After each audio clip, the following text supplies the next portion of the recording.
कि यहाँ सरकार की इनॉग्रेशन हो रही है और आप तमाचा मुंह पे मार रहे हैं, जैसे कि मतलब आप चैलेंज दे रहे हैं उनको। इतनी सी एलओसी अगर ये 7-8 लाख फौज के साथ नहीं कर पा रहे, तो अब इनको छोड़े इन चीज़ों को, और ये कर देंगे वो कर देंगे, देख लिया हम आप क्या कर देंगे।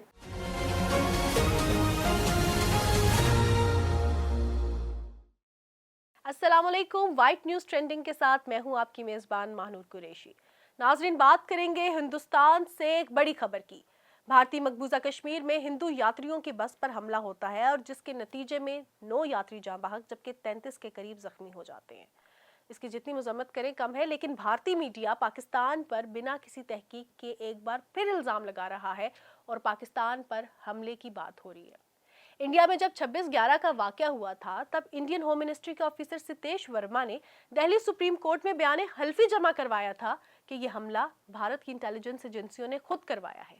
ये बात टाइम्स ऑफ इंडिया समेत कई भारतीय अखबारों ने कोट की और ये आज भी गूगल पर मौजूद होगी। इसके बाद मकबूजा कश्मीर में पुलवामा हमला होता है। मशहूर हिंदू तंजीम शिवसेना के लीडर संजय रावत कहते हैं कि पुलवामा हमला बीजेपी ने खुद करवाया ताकि 2019 के लोकसभा के इलेक्शंस जीत सकें। पुलवामा हमले के बारे में इस वक्त के मकबूजा कश्मीर के गवर्नर सत्या पॉल ने मीडिया पर आके कहा था कि मोदी जी ने हमें पुलवामा हमले पर बात करने से मना किया है क्योंकि पुलवामा हमला सरासर हमारी अपनी गलती है।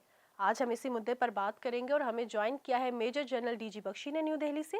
जनरल साहब deputy director general military operations रहे हैं, इसके अलावा मकबूजा कश्मीर में भी तैनात रहे हैं। स्टूडियो में हमें ज्वाइन किया है मखदूम बाबर साहब ने, जो कि चीफ एडिटर हैं डेली मेल के, इसके अलावा डिफेंस एनालिस्ट भी हैं। सबसे पहले तो दोनों गेस्ट को प्रोग्राम में खुशामदीद कहती हूँ। डीजी बख्शी, मैं आपसे जानना चाहूंगी कि नई भारतीय हुकूमत जो बनी है, अब आपको क्या लगता है कि इससे पाक भारत के ताल्लुकात किस तरफ जाएंगे? कशीदगी की जानिब जाएंगे या बेहतरी की कोई सूरत हाल आपको नजर आ रही है?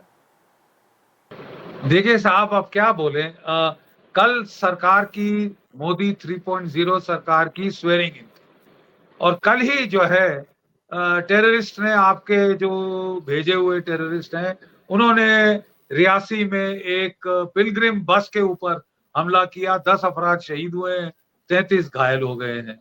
ये मास कैजुअलिटी स्ट्राइक से तो आगाज हुआ है।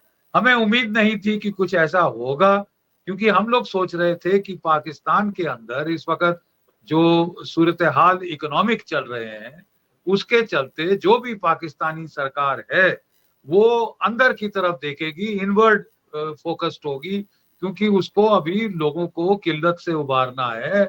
2 रोज की रोजी रोटी के लिए जो वहां पे हाय तौबा हो रही है, उसको ज्यादा तवज्जो दी जाएगी, उसको ज्यादा ध्यान दिया जाएगा और शायद उससे हो सकता है कि रिश्तों में बेहतरी आए। बिकॉज हम एक दूसरे को तंग ना करें, ट्रबल ना करें, एक दूसरे को छेड़े ना, और जिससे मामला बिगड़े। हमारी ये सोच थी कि ये इनवर्ड लुकिंग पाकिस्तान होना चाहिए इकोनॉमिक डिस्ट्रेस की वजह से।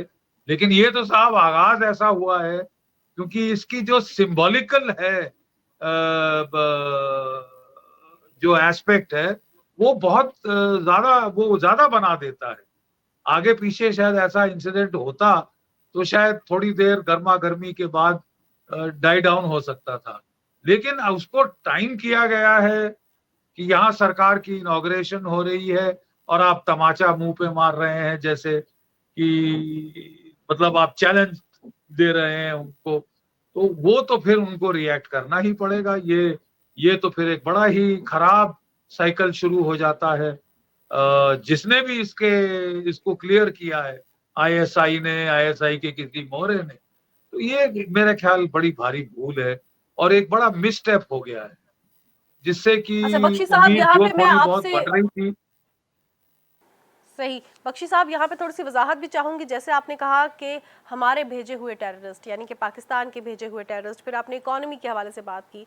तो अगर इंडिया के स्टॉक एक्सचेंज के हवाले से बात करें तो क्रैश होने की खबरें सामने आ रही हैं और ये इंडिया में भी कोट किया जा रहा है। ये इंटरनेशनल मीडिया या पाकिस्तान कोट नहीं कर रहा, ये इंडिया का ही मीडिया कोट कर रहा है। फिर हम ये देख रहे हैं कि बिना किसी तहकीक के, बिना किसी इन्वेस्टिगेशन के ये कहा जा रहा है कि पाकिस्तान के भेजे हुए टेररिस्ट। अब ये माइंड सेट जो है, क्या ये चेंज नहीं होगा नई हुकूमत के साथ? क्योंकि अपोजिशन का भी तो अब सामना है, क्या पता कुछ चीज़ें चेंज हो जाएं, क्योंकि पुराना तो मोदी सरकार का यही माइंडसेट आता है।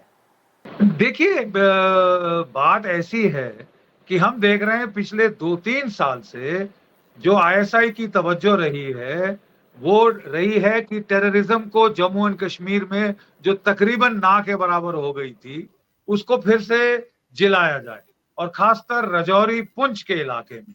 अब ये तकरीबन उसी के थोड़ा नीचे है रियासी का इलाका। वहाँ पे पिलग्रिम बस पे हमने पहला ऐसा अटैक नहीं देखा। ये तो एक बहुत ही उसी पैटर्न के मुताबिक चली आ रही है, आइसोलेटेड इंसिडेंट नहीं है। पिछले साल आपको याद होगा कि राजौरी, पुंछ के इलाके में 4 बड़े इंसिडेंट्स हुए थे।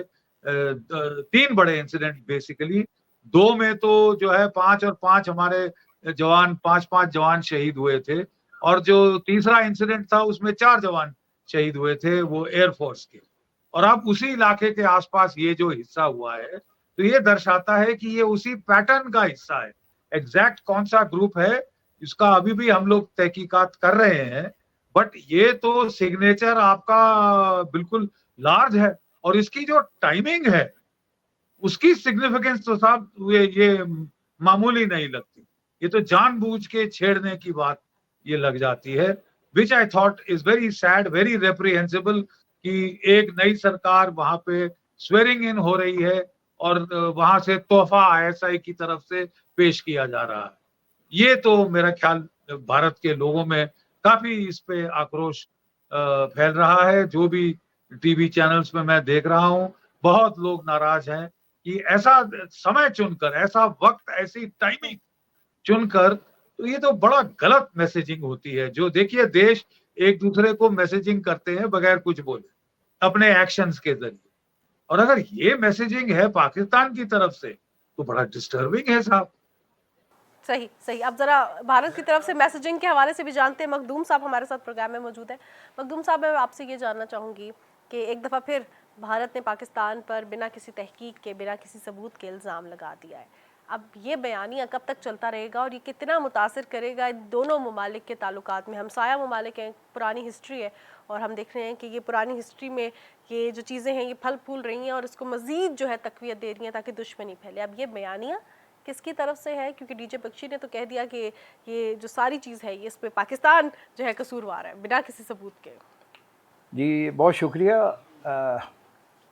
मुझे यहाँ पे बुलाने का। मैं ये कहना चाह रहा, मैं सुन रहा था डीजे बख्शी की बातें, तो तोहफा शोफा क्या है? सरकारों के तोहफे, अगर उनका मकसद है कि सरकारें तोहफे दे रही हैं तो फिर पहला तोहफा तो आपने भेजा कल रात, जो आपकी प्रॉक्सी ने हमारे आर्मी ऑफिसर और जवान शहीद किए केपी प्रोविंस के अंदर, जो कि आपके नॉन स्टॉप चल रहा है। और कौन सी नई सरकार? आपका तो नरेंद्र मोदी और बीजेपी ही दोबारा हैं।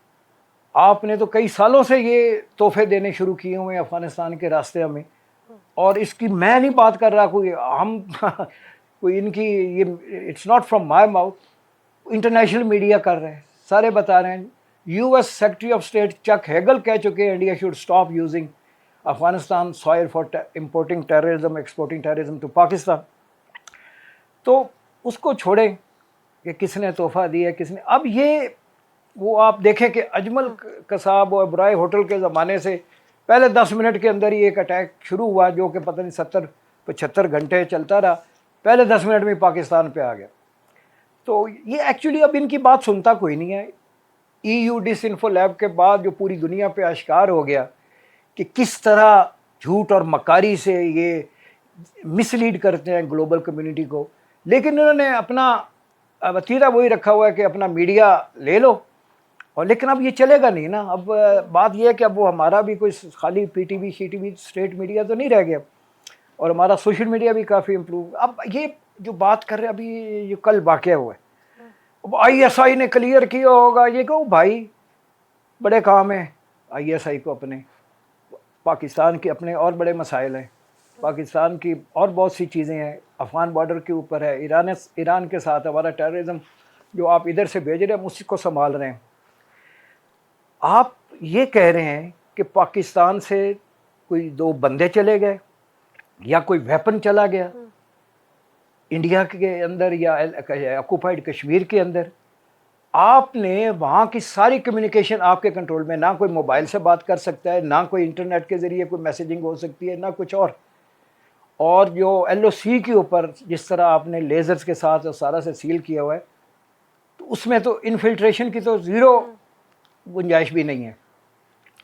आप गुब्बारा पकड़ लेते हैं पाकिस्तान का, आप कबूतर पकड़ लेते हैं, बंदा या वेपन नहीं आपसे पकड़ा जाता। तो फिर अगर इतनी नाअहली है, 7-8 लाख फौज आपने वहाँ लगाई हुई है, 80% ओवरऑल डिप्लॉयमेंट इंडियन आर्मी की पाकिस्तान की तरफ है, तो फिर ये अपने नाम के साथ जो एक्स जनरल लगाते हैं ना, ये लगाना छोड़ दें। फिर तो इंडियन आर्मी की बहुत बड़ी नाअहली है।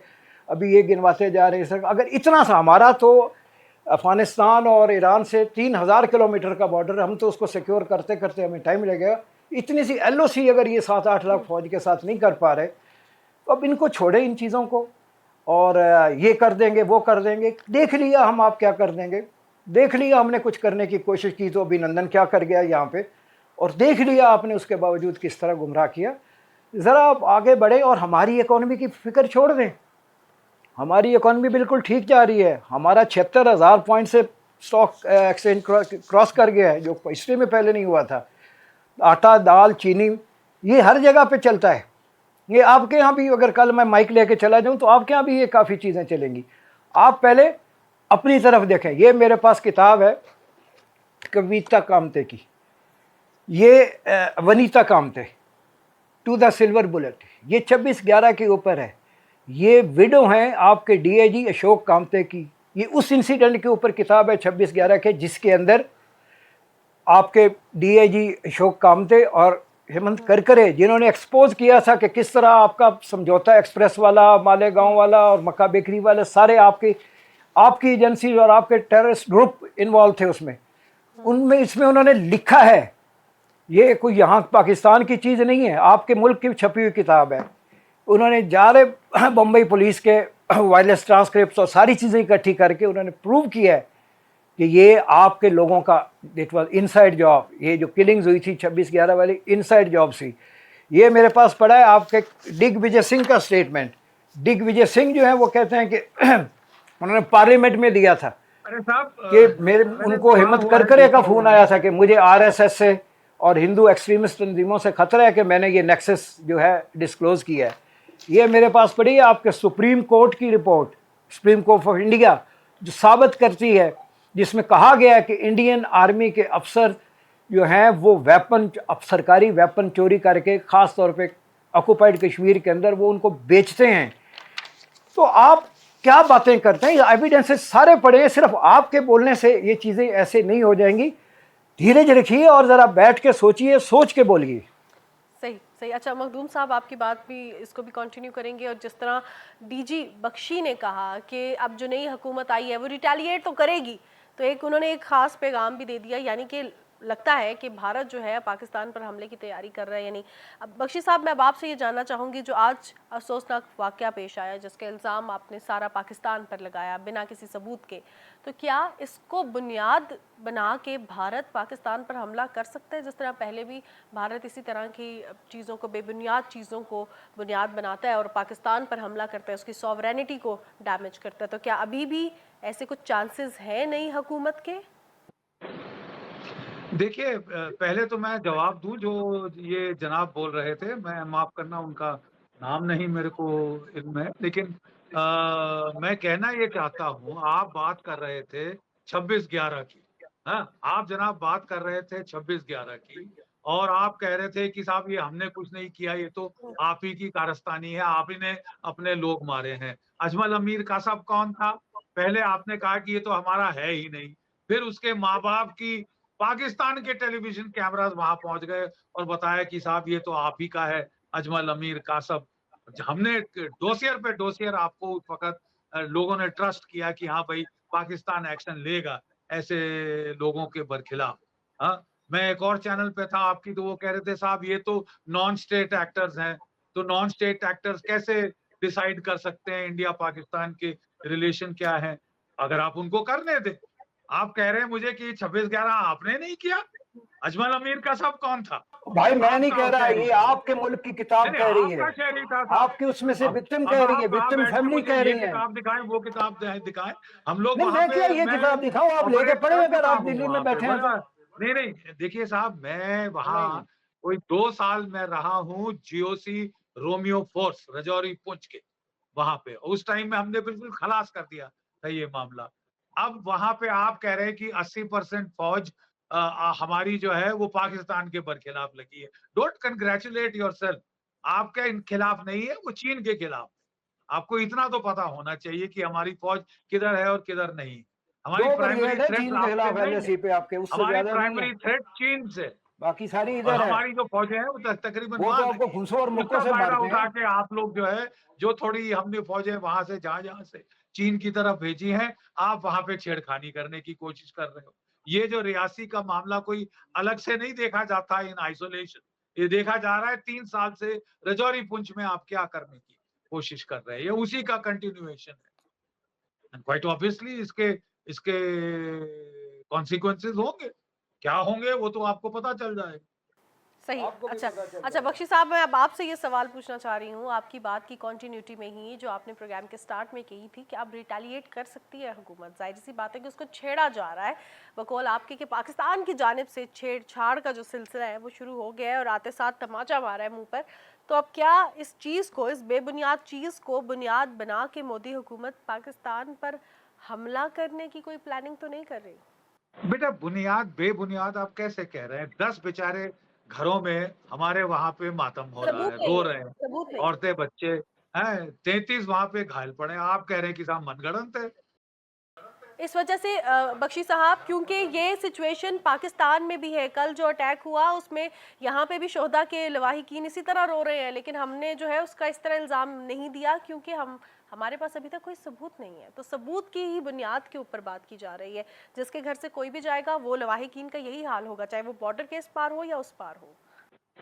देखिए, वही मैं बता रहा हूँ, अफगानिस्तान के आपके मसाइल सबसे पहले तालिबान के साथ ड्यूरेंड लाइन को लेकर है। आपने ड्यूरेंड लाइन की फेंसिंग शुरू की है। कोई सरकार काबुल में ड्यूरेंड लाइन को मान्यता नहीं देगी, उसको रिकॉग्नाइज नहीं करेगी। आप ड्यूरेंड लाइन के लेके आपके मसाइल हैं, आपकी फेंसिंग को लेके जो आप कर रहे हैं उस पे मसाइल हैं आपके अफगानिस्तान से। ठीक है, तो हमें क्यों ड्रैग कर रहे हैं बीच में? और फिर जो है, आप रिफ्यूजीज जो आए थे, ठीक है, आपकी बात भी सही है। How long can you keep those refugees? आपकी भी इकोनॉमी की किल्लत है, प्रॉब्लम है। आप उनको वापस भेज रहे हैं। अफगानिस्तान में ज्यादा प्रॉब्लम है खाने पीने की। आप इंडिया के साथ जो लिंकेजेस हैं, ट्रेड लिंकेज, ट्रेड कॉरिडोर, हम अगर उनको गेहूं भेजना चाहें, उनको अनाज भेजना चाहें, तो आप उसमें दिक्कत पेश करते हैं। मसाइल आपके अफगानिस्तान के साथ हैं, वो आपके साथ सॉर्ट आउट कर रहे हैं अपनी चीजें। अब बताइए, ईरान के साथ आपके मसाइल हैं, वहां भी आपके उन्होंने मिसाइल दागे आपके ऊपर, आपने F-16 भेजे। तो आपके तो मसाइल तकरीबन हर नेबर के साथ है। इंडिया के साथ तो है ही है। आप ईरान, कोई कौन आपसे खुश है? ईरान ने तो आपके ऊपर मिसाइल दाग दिए। क्यों दागे? अब कोई वजह होगी साहब, तभी हाँ दागे बता। ना। हर जगह you are right and everybody else is wrong. Afghan आपसे नाराज हैं ड्यूरेंट लाइन को लेके और मसाइल को लेकर, तो आप उनसे सॉर्ट आउट करें। हाउ आर वी रिस्पॉन्सिबल कि वहां आपके अफगानिस्तान बॉर्डर पे क्या हुआ? I mean I don't understand. आप अपना सही। पीओके देखने साहब, वहां क्या गदर हो रहा है। इस तरह किल्लत में है लोग, रोज की रोटी नहीं मिल रही। और वहां पे लोगों में naturally hunger leads to anger. वहां जो गुस्सा है, मसाइल है, आप उसकी तरफ देखें। आप छेड़खानी करना चाहते हैं, कभी पुंछ में, कभी रजौरी में, कभी रियासी में, जहां आपको लगे कि हमको मौका मिल सकता है। तो फिर साहब कैसे रिश्ते वो ठीक होंगे? आप मुझे समझाइए। सही, लेकिन यहाँ पे तो हम देख रहे हैं कि कश्मीर में, आज़ाद कश्मीर में तो हम गवर्नमेंट ने सब्सिडीज़ भी प्रोवाइड की हैं और हम देख रहे हैं कि दीगर इलाकों की अगर कंपैरिजन किया जाए तो कम तरीन बिजली का रेट है, अशिया खुर्दनोश का रेट बहुत कम है। अब ऐसे में मखदूम साहब, आप क्या कमेंट करना चाहते हैं सिचुएशन में? मैं कमेंट कमेंट जो करने से पहले मैं ये बताऊंगा कि बख्शी साहब ज़रा ये समझिए, पहले तो शायद उन्हें मेरा पता नहीं है जी। मेरा नाम है मखदूम बाबर और मैं एडिटर इन चीफ हूँ the daily mail international Islamabad का। थैंक जो यू, आपने थैंक बात यू, की ना I could Iran, here. Afghanistan वगैरह से, हमारे ईरान से हमारे बड़े अच्छे तल्लुकात हैं। वो जो भी एलिमेंट्स होते हैं जो इस तरह की कार्रवाइयाँ करते हैं, उन्हीं को काउंटर करने के लिए ईरान के प्रेसिडेंट अभी आए थे, जो अभी इस दुनिया में नहीं रहे, वापस जाके एक हादसे का शिकार हो गए। हमारा उनके साथ जॉइंट काउंटर टेररिज्म मैकेनिज्म बन चुका है। हमारा एक इंसिडेंट, उसके अलावा हमारा उनके साथ बड़े अच्छे रिलेशन। हम तो उनके साथ गैस पाइपलाइन के एग्रीमेंट कर रहे हैं, आप कह रहे हैं आपके उनसे हैं। अफगानिस्तान से किसकी हुकूमत है इस वक्त अफगानिस्तान में? तालिबान है, जिनको आप लोग जिनके खिलाफ लड़ते रहे सालों साल। अगर आप समझते हैं कि उनके हमारे साथ अच्छे तल्लुकात नहीं है, तो फिर तो आपको अप्रिशिएट करना चाहिए। हालांकि उनसे भी हमारे ऐसे नहीं, उधर भी एक लोकल एरिया वारलॉर्ड नेटवर्क है जो ये सारा कुछ कर रहा है। तो इन चीज़ों को छोड़ें, आप अजमल कसाब को लेकर बैठे। मुझे ये बताएं, कर्नल पुरोहित का क्या किया आपने? समझौता एक्सप्रेस में 163 पाकिस्तानी इंडिया के अंदर मार दिए गए, जला दिए गए। एक बंदे को भी समझौता एक्सप्रेस के हुई है सज़ा। सवामी नसीम आनंद का स्टेटमेंट ये मेरे सामने पड़ा है, जिसने कहा है कि मक्का गांव, मक्का बेकरी और समझौता मालेगांव ब्लास्ट और एक्सप्रेस भी समझौता आपकी एक्सप्रेस देन वाले थी सारे जनाब। हमारे नहीं थे। तो उसको आप छोड़ दें। NIA ने जो की है, कर्नल पुरोहित तो अभी तक पेंशन ले रहा है, जो कि आपकी इंडियन आर्मी का एक्सट्रीमिस्ट के साथ नेक्सस बनाया हुआ था। जो अभिनव भारत थी, अभिनव भारत के ऊपर कौन से एक्शन हो गए। तो इन चीज़ों को छोड़ें, अगर आगे बढ़ना है तो हमारे इंटरनल मामलात हमारे पास, आपके इंटरनल मामलात आपके पास। लेकिन ये जो विदाउट एविडेंस जो है, आपके पास तो सारे एविडेंसेस है जो हमने आगे रखे हैं। विदाउट एविडेंसेस जब आप शुरू करेंगे तो आपकी दुनिया में जब घसाई होगी, तो रिटाया स्क्रिप्ट ही होगा। कुछ थोड़ा ठंडा पानी पी के सोचा तो करें कि कुछ देर है, कुछ टाइम है, कुछ हमें जो कुछ भी हो गया। अच्छा, बाकी पूरे इंडिया में पुरसकून है सब कुछ। मिजोरम में कुछ नहीं है, नागालैंड में कुछ नहीं है, खालिस्तान के बारे में कुछ नहीं हो रहा, सिर्फ कश्मीर है और पाकिस्तान है। या तो कहे ना, बाकी पूरा इंडिया पुरसकून है। ना नक्सलाइट्स है, ना कोई हमें नागाज का तरफ से प्रॉब्लम है, ना हमें कोई खालिस्तानी टाइगर्स की प्रॉब्लम है, सिर्फ इधर है। तो ऐसे मत करें। आपका बहुत फैला हुआ वहाँ पे सेपरेटिज्म का एक नेटवर्क चल रहा है, और इसकी कैपेसिटी किसी और बाहर के मुल्क में नहीं हो सकती कि वो इसी आपके इतने ही ज़्यादा सेपरेट मूवमेंट्स को वो फंड करता रहे या उसमें कंट्रीब्यूट करता रहे। हम कोई दोस्ती के लिए इंडिया से मरे नहीं जा रहे। ज़रूरी नहीं है कि पड़ोसी जो है दोस्त भी हो, लेकिन पड़ोसी के साथ तल्लुकात बेहतर रखे जा सकते हैं बगैर दोस्ती के। सही। आवाम भारत में रो भी रही है, चाहे वो मुसलमान नहीं है सिर्फ, वहाँ पे क्रिश्चियंस भी हैं, वहाँ पे हम देख रहे हैं कि सिख भी हैं, वहाँ पे माइनॉरिटीज़ जो है ट्रबल में है। अब ऐसे में हम ये भी देख रहे हैं कि जो जितने दावे किए गए मोदी हुकूमत की जानिब से, उनको इतनी अक्सरियत नहीं मिल सकी। वहाँ पे अपोजिशन इल्ज़ामात लगा रही है कि धांधली हो रही है। वहाँ पे हम यही देख रहे हैं कि इंडिया ये इस चीज़ को कोट कर रहा है कि स्टॉक एक्सचेंज क्रैश कर रहा है, और हम देख रहे हैं कि हमारी 3 महीने में महंगाई कम तरीन सतह पर आ गई। हमारे इन्वेस्टर्स का रुझान जो है स्टॉक मार्केट की तरफ आया, स्टॉक मार्केट में बेहतरी आ रही है। अब ये कंपेरिजन कुछ और है, इल्ज़ामात कुछ और हैं, और फिर जब बात की जाती है तो कहा जाता है डोंट वरी अबाउट अस। आप क्या कहेंगे मखदूम साहब इस हवाले से? सबसे पहले तो आप देखिए, देखिए ना कि आप एक्सपीरियंस के देखिए साथ क्या उम्र के ऑपोजिशन साथ ज्यादा नंबर में क्या नहीं कुछ आ आई है। जाता है। उन्होंने बड़ी आसानी से आपका सवाल जो था, जो करप्शन के ऊपर था, उसको ट्विस्ट करके वो शुतुरमुर्ग और मोरों पे ले गए। बड़े अफसोस की बात है, ये इंटेलेक्ट लेवल है इनके जनरल्स का कि वो ये करप्शन की प्रूव बात करना साहब चाह रहे हैं आप 2 हमें मत मोरों या 3 बताइए। शुतुरमुर्गों से कि 25 करोड़ आवाम अपनी भूख इससे मिटा रहे हैं। ओ भाई, अकल के नाखून लो, कोई और चीज़, कोई और एनालिसिस लाने हैं तो लाओ। 2 मोरों से ये, और था भी वो कोई मॉब इंट्रूजन थी, ये नहीं है कि कोई ज़ॉम्बीज़ आ गई थी भूख के मारे और वो ले गई थी। तो थोड़ा इंटेलेक्ट लेवल पे मुझे बड़ा डिसअपॉइंटमेंट हुई है इनके। इवन अगर ये जनरल्स लेवल पे ये लेवल है। फिर वो बात कर रहे जो हैं हुआ मैंने कि आपको बयान जमहूरियत किया नहीं था, है, जमहूरियत आपके फौज ने टेलीविजन ने ज़्यादा बयान किया है। किया, वहां तो तो भाई रनिंग फौज कमेंट्री जो चल है, रही थी, अगर मैं देख के इतनी हैरान रह जमहूरियत गया। नहीं है हमारे यहाँ, उससे पहले अगर जमहूरियत नहीं है पाकिस्तान में, तो आप ज़रा गौर कीजिए, आपके सबसे बेहतरीन तल्लुकात तो फौजी हुक्मरान पाकिस्तान के उनके साथ रहे हैं। जनरल ज़ियाउल हक को आपने होस्ट किया, जनरल मुशर्रफ को आपने होस्ट किया, अभी शहबाज शरीफ को तो आपने अपनी सेरेमनी पे भी नहीं बुलाया। आपने सारे सार्क के लीडर बुला लिए। खैर, चीन और रशिया तो आई नहीं। बाकी बात कर रहे हैं कि चीन के साथ हमारी सारा खतरा, चीन के साथ आपके जो खतरात है नज़र आ रहे हैं, वो तो आपको घुसों और मुक्कों से मार के वहाँ पे आपके बंदों को चले जाते हैं और आप कुछ नहीं कर पाते। 2 ब्रिगेड के 2 डिवीजन लेवल टोटल आपकी वहाँ पे डिप्लॉयमेंट है। चीन का और आपका तो कोई मैच ही नहीं है, आप हमारे साथ ही सारा मैच है। ज़रा मिलिट्री एनालिसिस कर लें। और जो आप भूख की बात करें, ज़रा पॉवर्टी इंडेक्स पे जाके देखें तो सही कि पाकिस्तान और इंडिया का कितना पॉवर्टी का डिफरेंस है और क्या भूखे कौन मरा जा रहा है, भूख से कहाँ पे मरे जा रहे हैं। अब अपनी करप्शन की तरफ आइए, अपने करप्शन का बताइए।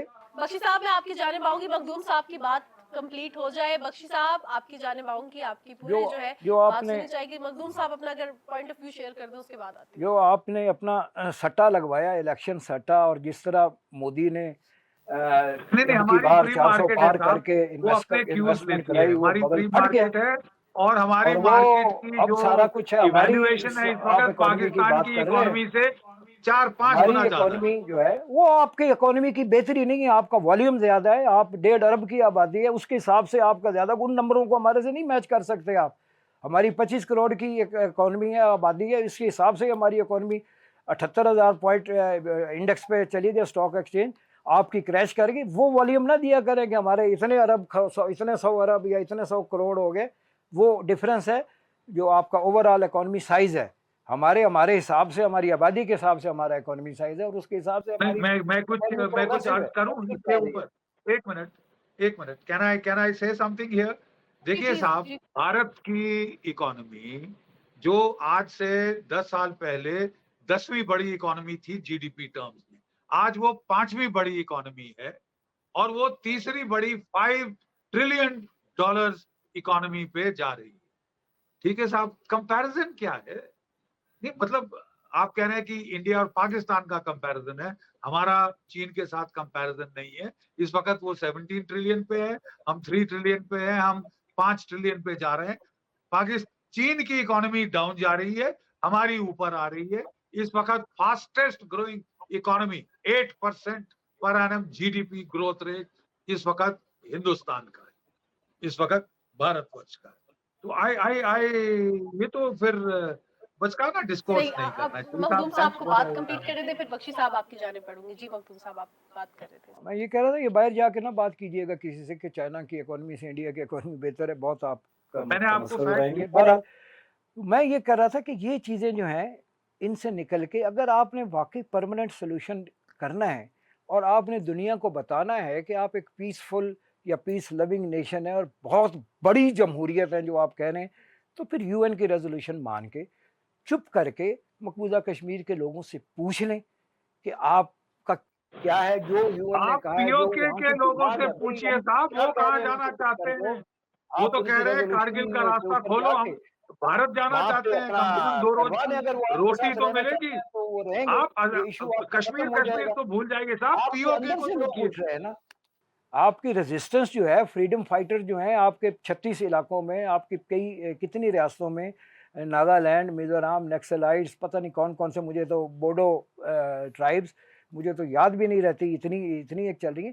तो आप शुरुआत तो कर लें ना, कश्मीर से कर लें, उसके बाद आप पंजाब अपने से कर लें। कश्मीर से करना चाहते हैं, please give us back PoK हमारा है।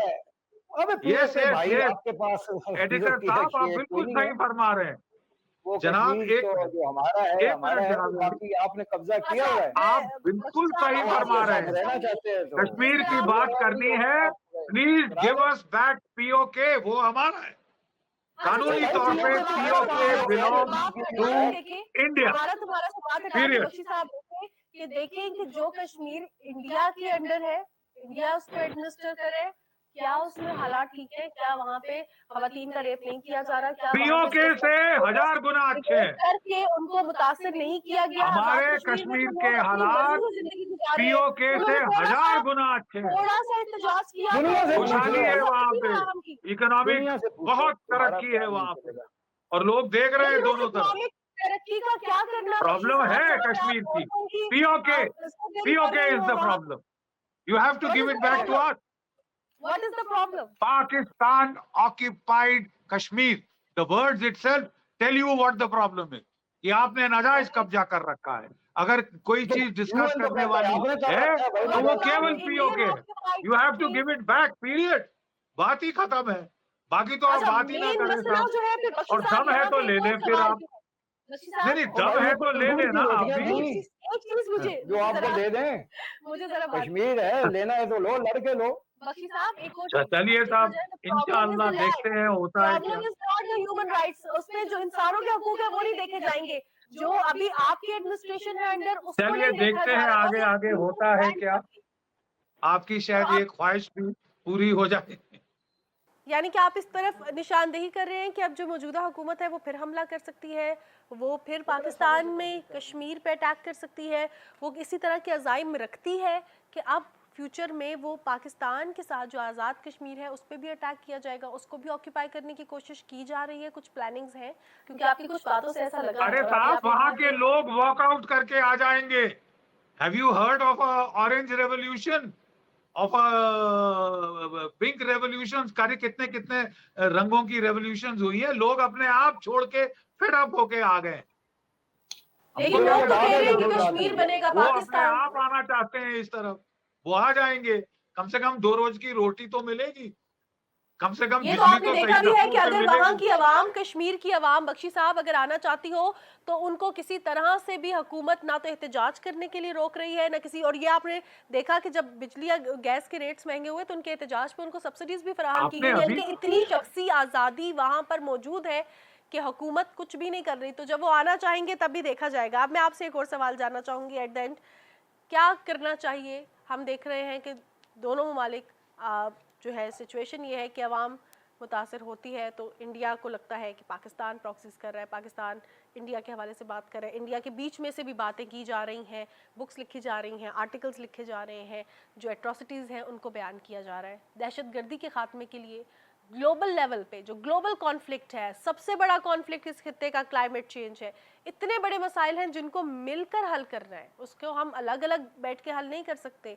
उसके लिए क्या करना होगा ताकि हम अमन की फ़ज़ा को मज़ीद मुस्तहकम कर सकें या कोशिश कर सकें कि वो फैले तो सही पहले? देखिए, मेरा बड़ा फर्म बिलीफ है कि जब जमहूरियत पाकिस्तान में बिल्कुल जड़ पकड़ लेगी, मसाइल सब खत्म हो जाए। जब पाकिस्तान का आवाम, उनकी आवाज बुलंद हो जाएगी और वो फौज की कैद से, गिरफ्त से निकल जाएंगे, सांस ले सकेंगे, अपना पॉलिटिक्स खुद संभालेंगे, कितने रिसोर्स कहाँ जाने चाहिए आवाम फैसला पड़े करेगा, जर्नैल नहीं, तो मेरा ख्याल भारत, हमारे और आपके मसाइल खुद खत्म हो जाएंगे। We are the same people. हम जब मिलते हैं लंदन में या अमेरिका में तो लोग बड़े अच्छे से मिलते हैं। मैंने कभी किसी के साथ वो जो कड़वाहट नहीं देखी। अच्छे से जो भी मिलता है, पाकिस्तान का टैक्सी वाला लंदन में हो, वो बहुत ही खुशी से बात करता है, अच्छा आप हिंदुस्तान से हैं, बट मतलब that is what I have seen. तो इसलिए जैसे ही डेमोक्रेसी आपके पाकिस्तान में रूट्स ले लेगी, आप देखेंगे मसाइल अपने आप खत्म होने शुरू हो जाएंगे। ये मेरा बड़ा पक्का विश्वास।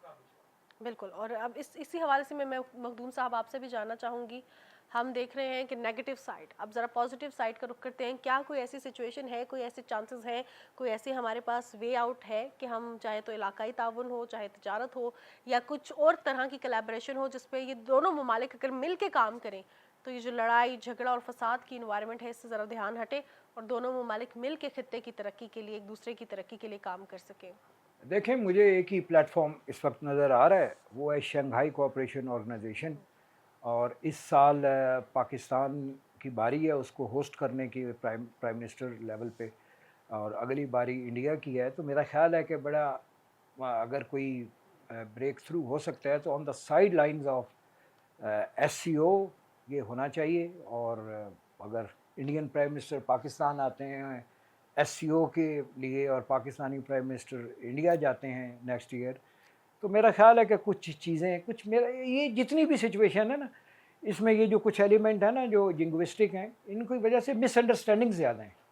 और जब वो डेमोक्रेसी की बात जनरल बख्शी कर रहे हैं, तो जब डेमोक्रेटिक लीडर्स मिलेंगे तो दोनों तरफ की ब्यूरोक्रेसी की जो पैदा करदा बदगुमानियाँ हैं ऑन ग्राउंड को, अब ये खुद कह रहे हैं कि पाकिस्तानी इनको जहाँ भी मिलते हैं बड़े प्यार से, बड़ी इज़्ज़त से मिलते हैं, और मैं भी जाता हूँ चाइना में या कहीं भी जहाँ पे मीडिया कॉन्फ्रेंसेज होती हैं, हमें भी इंडियन जर्नलिस्ट बड़े अच्छी तरीके से मिलते हैं, बड़े अच्छे माहौल में खुशगवार है। तो फिर ये बीच में कुछ अनासर है ना जो पीस प्रोसेस को आगे नहीं बढ़ने दे रहे।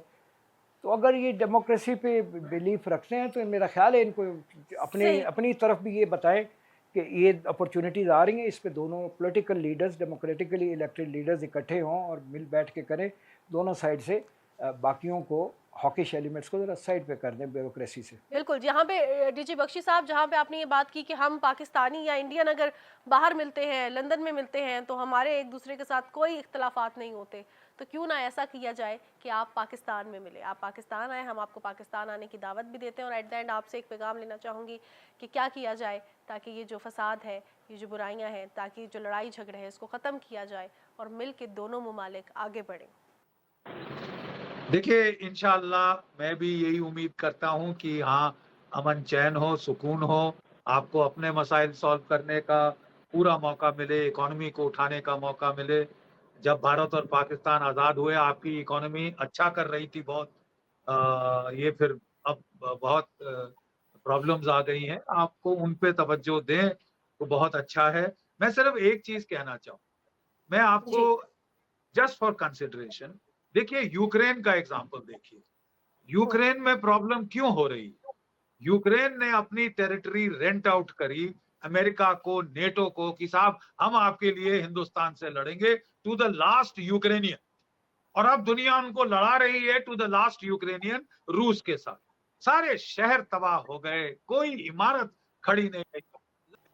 वहां पे अमेरिका और नेटो की जो है उनकी तरफदारी करनी शुरू कर दी, उनके इंटरेस्ट को प्राइमेसी दी, अपने इंटरेस्ट पीछे छोड़कर। क्या हाल हुआ है उस मुल्क का? We should never rent out our territories to extra regional powers. जब हम ऐसा करते हैं, हम अमेरिका को लाए, आपको नुकसान हुआ। आप चीन को लाए हैं, आपने देखा है जो चीन ने श्रीलंका की इकोनॉमी का हाल किया है, और अब वही हाल आपकी इकोनॉमी का हो रहा है। तो एक्स्ट्रा रीजनल पावर्स को ना लाया जाए, हम साउथ एशिया की बातें साउथ एशिया में ही रखें, तो मसाइल इतने नहीं आएंगे। And I still sincerely hope कि हमारे लोगों के बीच में, आवाम के बीच में, people to people we have no problem. I reiterate with all honesty, people to people, India and Pakistan have no problem. The problem is systemic. आपकी फौज हमको लगता है सबसे बड़ा रोड़ा है इसके अंदर, और जहां जमहूरियत पाकिस्तान में जड़ पकड़ लेगी अच्छी तरह से, और ये शुरुआत हो गई, ये आगाज हो गया, which is a very very welcome sign कि अब जमहूरियत की तरफ पाकिस्तान, फुल जमहूरियत की तरफ जा रहा है, गाइडेड डेमोक्रेसी की तरफ नहीं। और मैं समझता हूं जिस दिन पूरी जमहूरियत आपके वहां आबाद हो जाएगी, हमारे मसाइल खत्म हो जाएंगे। थैंक्स। बहुत बहुत शुक्रिया हमारे दोनों मोअज़्ज़ज़ मेहमानों का कि आपने प्रोग्राम में शिरकत की। नाज़रीन, जैसे जैसे हम आगे बढ़ रहे हैं, ये बात वाज़ेह है कि दोनों ममालिक को तामीरी बातचीत और ताउन से बहुत कुछ हासिल करना होगा। दोनों ममालिक को तमाम मसाइल को मुज़ाकरात के ज़रिए, डायलॉग के ज़रिए हल करने की कोशिश करनी चाहिए ताकि इलाकाई अमन और तरक्की को फ़रोग़ दिया जा सके। अगले प्रोग्राम तक के लिए मुझे दीजिएगा इजाज़त। वाइट न्यूज़ ट्रेंडिंग के सोशल मीडिया पेजेस को विजिट करना ना भूलिएगा। अपनी मेज़बान मानूर कुरैशी को दीजिए इजाज़त। अल्लाह हाफ़िज़।